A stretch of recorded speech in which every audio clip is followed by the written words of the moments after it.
Chapitre 15. Nicodème ou la nouvelle naissance. La tribune romaine titre « L'autorité ébranlée ».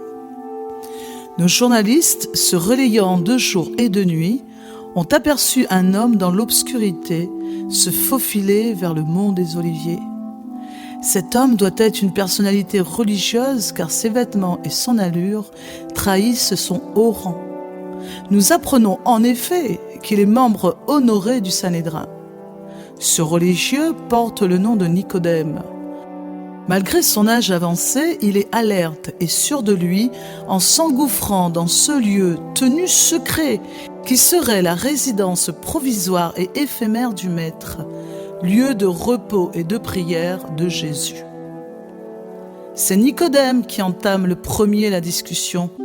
Il pense certainement ouvrir le débat sur l'état de la religion en Israël aujourd'hui, sur les relations tendues avec les autorités romaines, sur la manière de réformer les institutions.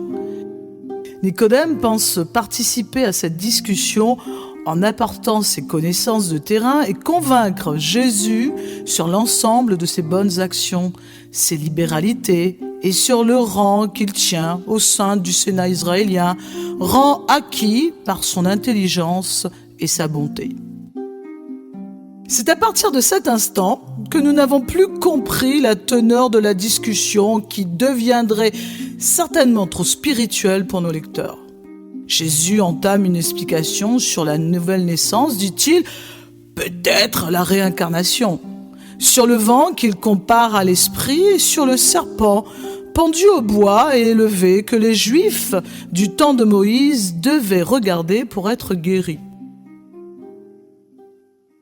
Après ce discours, nous voyons un représentant de l'autorité religieuse sérieusement ébranlé par toutes ces vérités qui ont touché son cœur, puisqu'il demande « Comment cela peut-il se faire ?» Nous pensons pouvoir obtenir des informations plus précises auprès de nos confrères de l'Observatoire de Jérusalem qui sont plus à même de décortiquer les éléments de cette rhétorique.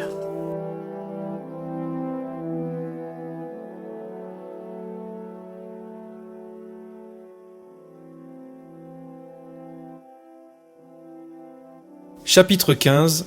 Nicodème ou la nouvelle naissance. L'Observatoire de Jérusalem titre « Une simple visite ». Pour s'assurer de la tranquillité du Maître, les disciples se relayent à l'entrée du jardin de Gethsémanée, sur le mont des Oliviers, près de Jérusalem. Nicodème doit établir un véritable parcours du combattant pour arriver sur le lieu précis du rendez-vous. Il doit découvrir son visage afin d'être reconnu des disciples de service et enfin se retrouver devant Jésus de Nazareth. Les journalistes de la rédaction s'autorisent à penser que ce rendez-vous doit être d'une extrême importance pour qu'un chef religieux, membre du Sanhédrin, se déplace en personne et de nuit pour s'entretenir avec ce Jésus. En effet, la rencontre a été très spéciale, surtout pour l'homme Nicodème, qui a plus appris sur lui-même et sur la religion qu'il pratiquait jusqu'à présent que pendant toute la longue vie qu'il a menée. Jésus ne lui a pas parlé pour flatter son intellect, mais pour toucher son cœur. C'est ce qu'il appelle la nouvelle naissance. Est-ce que Nicodème a bien compris ? Car il n'est pas convaincu qu'en tant qu'Israélite, membre du peuple de Dieu, élu, choisi par Dieu, mis à part pour Dieu, ayant reçu la loi et les prophètes, ils doivent passer par la nouvelle naissance qui serait plutôt réservée aux non-juifs.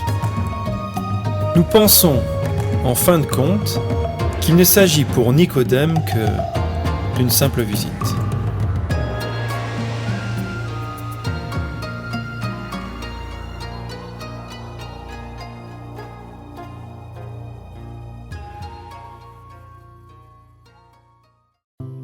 Chapitre 15. Nicodème ou la nouvelle naissance. L'étoile du matin titre « La nouvelle naissance ».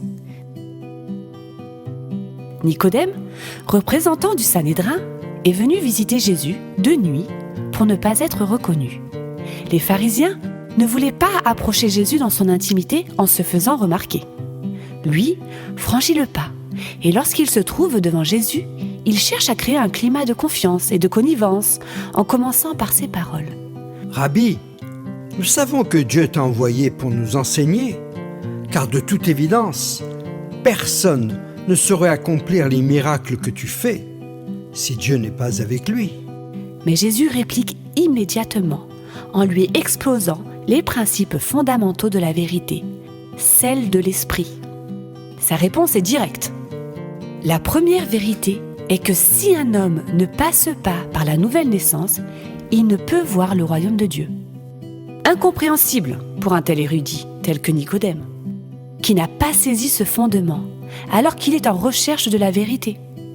Alors, à plus forte raison, pour l'ensemble des pharisiens qui s'attachent à la loi comme on attache un boulet à un esclave pour l'empêcher d'avancer librement.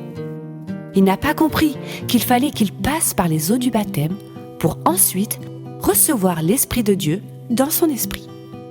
La réponse du chef religieux est remplie de naïveté.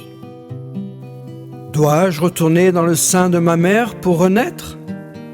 Par cette phrase, Jésus voit l'état de l'autorité religieuse en place et repense à cette phrase qu'il a pu dire. Est-ce qu'un aveugle peut guider un autre aveugle ? Puis il répond à Nicodème. Si vous ne croyez pas quand je vous parle des réalités terrestres, comment croirez-vous si je vous parle des réalités célestes ? Jésus va enseigner l'enseignant pour qu'il retrouve en lui-même cet esprit de vérité à la place de l'esprit du monde et des traditions ancrées de génération en génération, pour qu'il puisse devenir un homme nouveau, un leader, un disciple attaché à l'esprit afin de toucher les chefs religieux qui l'entourent.